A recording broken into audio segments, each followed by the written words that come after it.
Today, I want to talk about the 40-hour film project, and I want to mention that I got an opportunity to judge one of the cities this year, and I want to just talk about my experience as a judge for a city because I think I know that a lot of people are always kind of concerned about how judging goes in that competition because there are a lot of people who take part in it. And first of all, I want to talk about one of the reasons why I became a judge because I was asked if I wanted to do it, and then also there were some personal reasons that I've watched over 1,500 films in my life. I've read over 100 books in my life, and I've done the 40-hour film project like over 50 times. Like I made 22 short films, and then I also traveled the country and I worked on a lot of different teams. So like my number altogether has to be is over 50. And I felt like I would be a good candidate based on my experiences, and that I've become a really good writer, and I'm definitely an intermediate editor and cinematographer, but I'm definitely very analytical about film quality, and I do that very well with my YouTube videos. I'm not trying to be arrogant. And then the other part of it is that I do have a degree in art history, and I used to analyze art a lot in college, so I felt like aesthetically it was the right position for me. The other thing about it is that I did have a bad experience with a 40-hour film project a few years ago, and one of the issues that I had was the city producer was saying, we're going to pick our favorites. I mean, the judges are going to pick our favorites. And then at that competition, there were things like, I had a friend who did a film called The Power of Beer. It was not well made, but I remember how the city producer said to the audience that he is engaged to his girlfriend, and the audience was applauding. But it was something like these people have been engaged for years and years. So he ends up winning like 6 awards, and there are also like many people like who've done acting, winning for only saying one line on screen or be on screen. Less than pardon me, less than a couple of seconds, and winning like best actor award, and people walking away kind of like scuffing, like obviously it is favoritism. So I wanted to create an environment where favoritism wasn't an issue, and this is how it went. That we had a Facebook group, and anybody kind of posted whatever they wanted as far as who they wanted to win and why. So we were just told to watch all the films and pick our winners. And then a week later, we actually decided to meet up because the person running the event said, okay, well, on on Saturday this week is actually when we're going to do the award ceremony. So we need the winners by Thursday. So everybody just, got into serious mode, and we decided to meet up. And when we met up, it was cool. Like one thing I liked was like 4 people. It was all very, very respectful. As a constructive criticism, none of these people were like renowned filmmakers, including myself. We were not like critics or whatever. So there was a sense of there was kind of a sense of in a way that it was the common man, and that is good to have that some years. And there's also a sense of the city producer not being involved. He was not in the group, either mediating or saying what he felt, because I've definitely seen my fair share of city producers who will sit on the judging table. Or I've seen, like, even this city, like a few years ago, they had one judge and the 2 other judges were the city producer, and they are not supposed to do that because it creates an environment of nepotism. And then it also creates an environment of, we're gonna vote, it's like an election. So one year Joe Schmo's gonna get it because, but next year Jane Shanane is gonna get that. So I like that it wasn't an environment where it was city producers influencing or just recommending somebody, because it does turn into nepotism when that happens. And that's one of the reasons why I don't do it for my home city, because it's definitely turned into whoever's friends with the city producer gets it. And and so at the expense of sometimes people winning for very mediocre content or just not being on screen that much. So I was kind of very happy that the C producers were not in that group, giving us pointers or ideas. So we were told all the categories we had to vote on. One thing that did upset me is that when we before we actually met up to vote on the categories, we some people created their own like long list of where they would put all the winners in, and there were some categories that we recommended and I think should have been there, like best choreography or even some fun awards like who had the best shirt on camera or whatever, or best supporting actor, best supporting actress that wasn't there. And then there are some people who recommended doing nominations, but that all got thrown out because they have a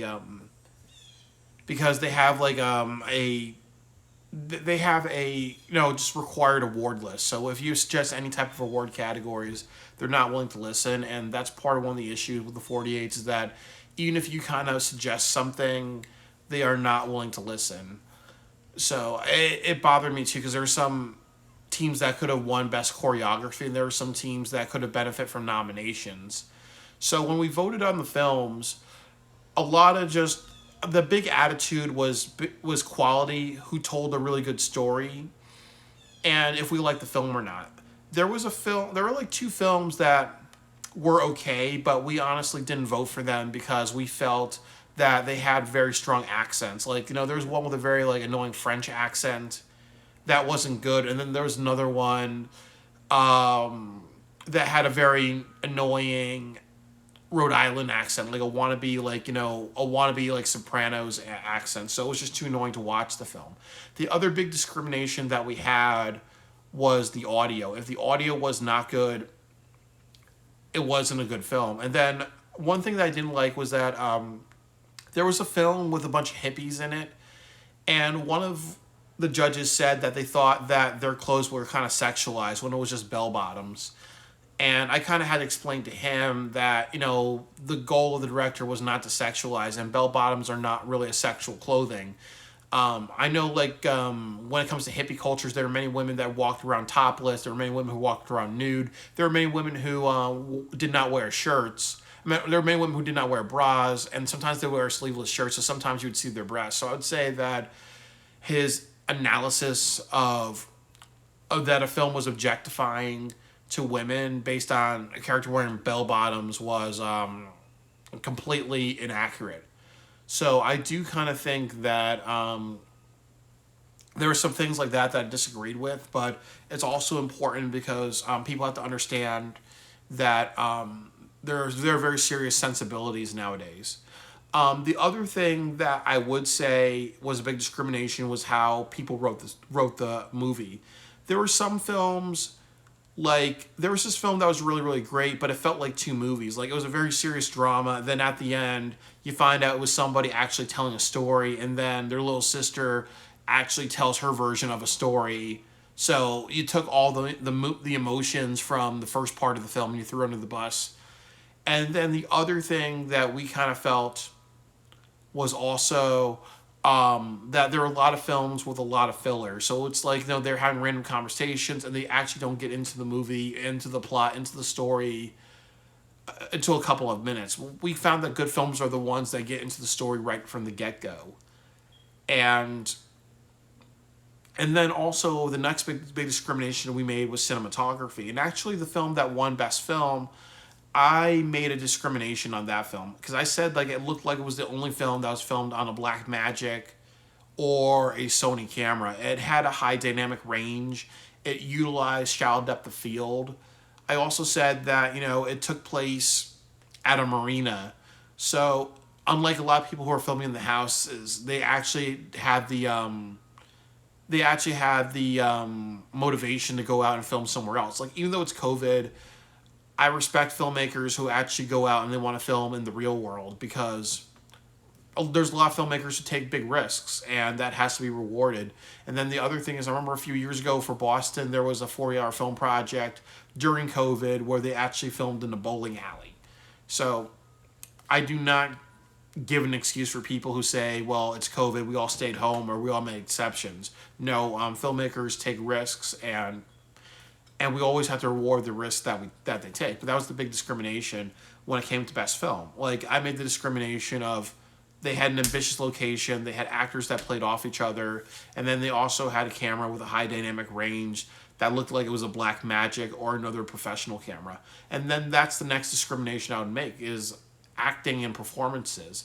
There were a lot of films where the acting was not that good, and the best film was actually two people who could play off each other very, very well. And I also will say that when it came to the Best Director award, it was a little controversial. We did kind of say that Best Director is defined as somebody who has a vision and it's articulated very clearly and professionally on camera. And we also, and I brought this up, is that the Best Director award should go to somebody who is an up-and-comer, somebody who has a film, who has done a couple of films, they're rising the rank, they have a name, and also that person should be somebody that I kind of feel is like if you give them this award, they're going to continue to make good films. And there was only one filmmaker in that group also that had a bit of a name, that had a bit of a momentum. Everybody else was somebody that we did not know. In the sense, you know, like this guy that we picked was also somebody who was on Facebook groups, getting a lot of viewership for his movies, winning a lot of awards in his home state. So he has some notoriety. Nobody else had anything established yet. So we said, like, you know, who's established, who, if you give this award, you can see them making other great films, who has really good writing, who has really great acting, whose story do you feel very, very immersed. And we also look at things like, you know, editing, color grading, cinematography.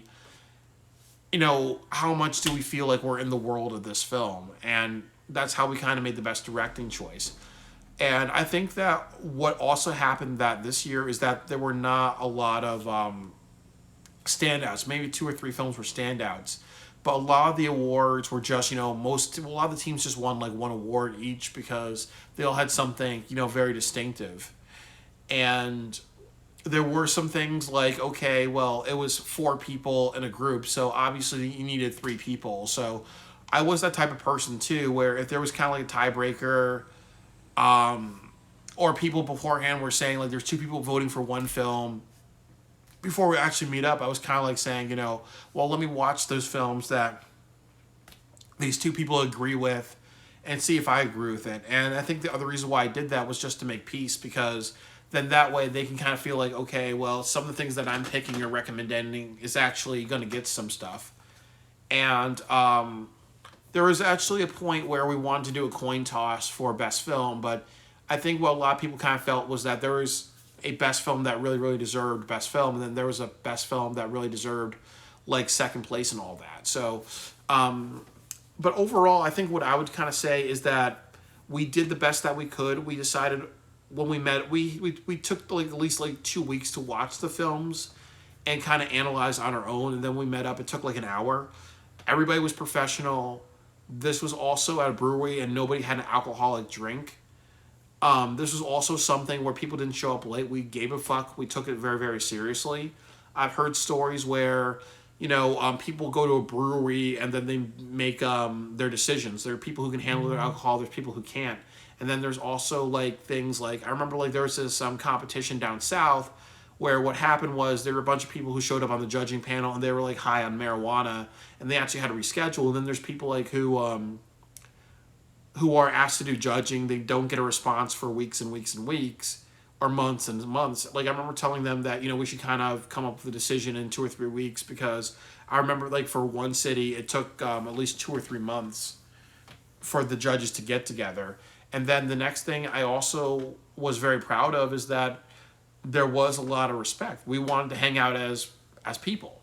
But I think that, you know, that's all I have to say. I think one criticism I do have about the judging is that when they reached out to us, it was 4 guys, and it was 4 guys in the group, and it was just because we were the people that responded to it. And obviously, I think the other criticism was that I saw on I think it was on like the 48 page for that city. He was looking for judges, so I wish there was on other websites as well, but I do kind of think that there's two things I would say is that if you have four men as judges, then next year maybe do like two women and two men. Or you may say something like, okay, well, if you have 10 people as judges and you need to pick four of them, you may look for a person of color. I'm biracial, but the other three people were white. And I'm not trying to say that there was any racism or whatever. But I think that, it would have been helpful if there was at least one or two women judges. Just so there's more like representation. But none of the awards was based on sexism or, what, men need to win or whatever type of thing. And I will say that I would also kind of say is that, I think that let's say a city producer has like 5 years, 1 year should be professional judges established in the industry. Maybe some of them are special judges 1 year, then one of them could be just, regular people or veterans of the 48s. And that could be people who have won actual competitions, and that could be people like who have done it like who are at an intermediate level. So they can kind of like fluctuate it. And I think the big thing that I like is that the city producer was not involved in the judging at all. He just wanted to hear the results, and that was that. He was not saying, this guy is actually going somewhere, or I like this film type of thing. There was no judges influencing, there was no city producers influencing the judging, and I respect that because there's a lot of people who do that, and then that's not fun because even though everybody has an opinion, when you make it about a city producer trying to influence the judging, either saying that something's technically strong or somebody's going somewhere, it automatically becomes compromise. And I didn't feel it was compromise. I really enjoyed myself. I would love to do it again. But I also want to give some insight if you guys agree or disagree with it. And then the next thing I want to talk about is actually what things do filmmakers need to do to make a good 48-hour film project? What are the discriminations? And I talked about it, but I want to talk about it again. The number one thing is having good audio.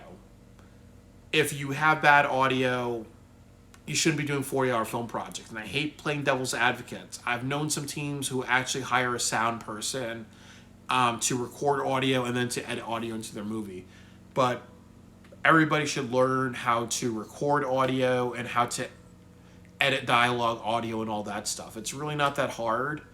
You just have to spend a couple months at it. But everybody, if you're producing, directing, if you're into music, if you are an editor, if you're an actor or whatever, you should learn how to record audio well and how to edit audio in Adobe Audition and other programs. It's not that fucking hard. But that is a huge, huge discrimination in any type of film, is how good the audio is. The next thing is how you write a script. If it feels like two movies, it's not a good film. If it's a bunch of filler and crap and then you get into the movie 2 or 3 minutes into the movie, it's not a good movie. If you wrap up your movie in like 3 minutes and you say to yourself, I don't know how to end this, so I'm going to have filler at the end or do something where it feels like two movies or whatever, it's not a good movie. It has to be, you have to start with the story and the plot and end with the story and the plot. The next thing is the acting. If you have actors that can play off each other, automatically it's a good film. The fourth thing has to be when you get a genre, you have to stick with that genre. So the winning film was controversial because it was a fantasy film, but most of it was a comedy. And usually when it comes to best directing, that's how we kind of decide as well. The person's genre was suspense and thriller, but it was suspense and thriller through the movie. He was influenced by Italian horror, but he did enough in the film that said, this is a suspense and thriller film, that's what you're watching. If you get a genre like horror and you decide to make something like Beetlejuice, and it's mostly a comedy or whatever, or there's a lot of minutes within the film being a comedy before actually getting to the horror element, then it's just not something that's going to win Best Film or Best Director because it has to kind of be your genre throughout the whole thing. There are a lot of people who take creative liberties. And I've seen things like, I know for New Haven one year, they did a road trip and they did something like where this woman got off the road, went into a bar, and the whole film was just her in a bar looking for her ID. It was not a road movie. It was mostly a romance film. So sometimes there's a lot of leeway, and sometimes there isn't. But usually, when you want to go to win Best Film, or when you want to go to win at the finals, you have to kind of stick with a genre. So, if you get a comedy, make it a comedy throughout. If you get a horror, make it a horror throughout. The next thing that I want to say is the 40-hour film projects, they love twist endings. I think that your twists have to be set up very well. Obviously, when you twist things, or if a character's a good guy and he comes off as a bad guy, there's a lot of subtext within it. And that's kind of why those twist endings work, because it adds a lot of subtext. But also, a lot of people love twist endings. The next thing I would say is sensibilities. Like, obviously, what I said about the thing about the bell bottoms, like, somebody felt that was too sexual. The other thing I would say is that I've seen some 40-hour film projects with African Americans either dancing or shucking and jiving. I know for 1 year I was mad because there was a film for Washington, D.C., 48, the head city. The special character was a tap dancer. Surprise, surprise, a black man tap dancing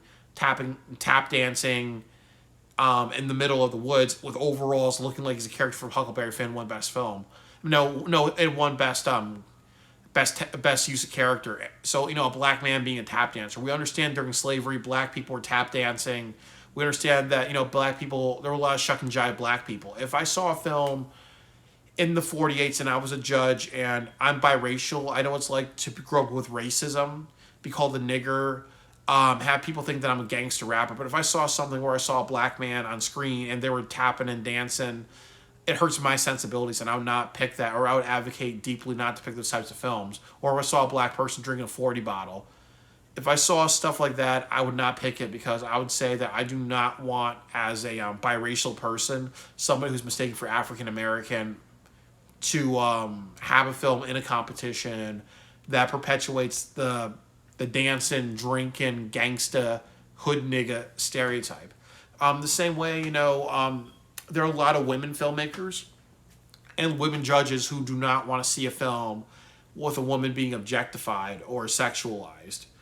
You have to understand what goes nowadays and what doesn't. And definitely when we think about how African Americans are depicted, that's a very, very sensitive issue. And then also with how women are depicted, that's a sensitive issue. And that also comes in with not cursing too much, not doing a lot of violence, not choosing controversial content. Like, you don't make it a Quentin Tarantino film with a lot of language. You don't make it The Sopranos with a lot of language. You don't make it a Tarantino film with a lot of violence. If you get a horror genre, you don't need to make it like the Serbian film. If you get a romance film, you don't need to make it like Last Tango in Paris, or you don't need to make it like Blue is the Warmest Color with sex scenes or whatever. Because even if you had that, people could say it's, even if you have two women, two men, two of what gender, heterosexual, homosexual, whatever, people will be like, that's too much. The other thing that I would say is, overall, as a thing, writing is also very important. When we watch your film, do we know what's going on beginning, middle, and end? Does it get into the story from the beginning? And then the next thing that I will say ultimately is, it's based on personal taste. There was a film that people wanted to win Best Film, but I voted against it because the cinematography was not that great. But obviously, if I was not there, they would have picked that film. So sometimes, and I've seen some films that I thought were really terrible or had really bad writing or bad cinematography that some people wanted to be Best Film, and I have no qualms with that. To each their own. But it is a bit of a crapshoot, because it does go down to what people are interested in, what people favor. It's more of voting for Best Film, or I like this, I like that. Some people favor technical quality, but some people are like, I like this, I like that type of thing. And then I think the next thing that I will say is cinematography is very important. Film with a red camera, film with a Sony A7 III, film with a Blackmagic, film with a Canon Mark whatever. You don't know how to film with these cameras, get your fucking ass to borrow lenses and fucking rent out a camera. If your cinematography, if it does not look like a professional film, it's not good. And then the next thing that I will say about it is, for the love of God, please utilize a shallow depth of field. Learn when you need to utilize a shallow depth of field. The next thing that I will say is that there are some people, like there are a lot of amateurs. I'm not trying to disrespect everybody. There were a lot of amateurs who just had the camera like this video where it was just stagnant instead of like doing different camera angles. And then I would also say within cinematography, there is art production, there is costume design, there is choosing the shots that work. I'm doing a selfie video. Obviously, this is the way a selfie video works. If one weakness in my films is that I would watch a lot of experimental movies or see experimental editing, and then I'll choose a style that doesn't work. So people are like, okay, that doesn't work or whatever. So, you have to make sure your cinematography is professional, shot on a professional camera. Make sure it works for the story. And then also, you make sure that your shot choices actually work. And then the last thing that I will say about cinematography is the film that many people wanted to win was a mockumentary. The camera work was beyond horrible. The cinematography was beyond horrible. It looked like they filmed it on like maybe a $200 Walmart camera. Obviously, they had like a Sony A7, III, or all the other ones with a high dynamic range, more cinematic quality, good lenses, whatever, black satin filter, and all that jazz. They would have kind of proven enough to me that the cinematography was at a professional level, but it just didn't look good. And even if you get a genre like mockumentary or found footage, you still have to make professional cinematography or film with a professional camera. Even if you're trying to spoof the Blair Witch Project, which was not shot on a cinematic camera or whatever, if you want a film to represent your city and be a representative of a city, it has to be shot on a professional camera. It cannot, even if it's found footage or whatever, it has to be shot on a professional camera, because if not, it just doesn't work. And I think the last thing that I would say is that also, again, everybody has different tastes. There are a lot of people who like my work and find it artistic and experimental and powerful. And there's a lot of people who feel a little lost in the dialogue. And there's a lot of people who can't forgive my films because the audio is not that great. So, if I participated this year, maybe I would have won or not won something. So sometimes when you go into these 48s, just remember there's two things about it, which is, awards are like a lottery. And then the other thing that I would say is that you can make films outside of this competition. Or if you make a really great film in the 48s, it doesn't win anything, you can put it into another competition and try your luck there. I have a friend, and I believe it was for Philadelphia or Pittsburgh. He did not win any awards, and a lot of people were upset and disagreed with that. He took his film, he put it into a lot of film festivals, he won over 100 awards, and then he came back to that city the next year, he won Best Film. Because they kind of said, okay, well, obviously we're wrong about something if he could achieve that with that film that we didn't vote for, and a lot of people will raise a stink about that. So, that's overall my experience with the judging with the 48s. I'm very happy that I did it. Obviously, if there was anything unprofessional, I would have just easily told you guys about it. But it made me feel very happy. It reinvigorated me because I've had some ups and downs with 48s. Some professional experiences, some unprofessional experiences. But I think overall, I just wanted to kind of share what I've been through, the judging aspect of it, because I think there's a lot of people who do not know. And and I also gave you some hints on how to be successful with it. And I also feel like if there's some things you don't like about the judging based on my video, I'm happy to tell you, because there are a lot of people who just get sucked into the 40-hour film project because it's easy to create a film when you have a motivation to do one. And if you don't like how they judge things based on my video, I'm happy, because it's going to push you to use your resources elsewhere, because there's a lot of people who, the 40-hour film project is like a drug to them, and I don't want that, because I used to have that issue, and I don't want anybody to go through that the same way. But overall, I had a very happy experience. I felt very happy. I could take a day off of work, go judge a competition, get a hotel, get a good meal, meet some good people, and meet people who actually want to make movies with me. So it was overall a great experience, and I'm happy to share what I've been through just to remove some blindness about the 48 and how they judge things.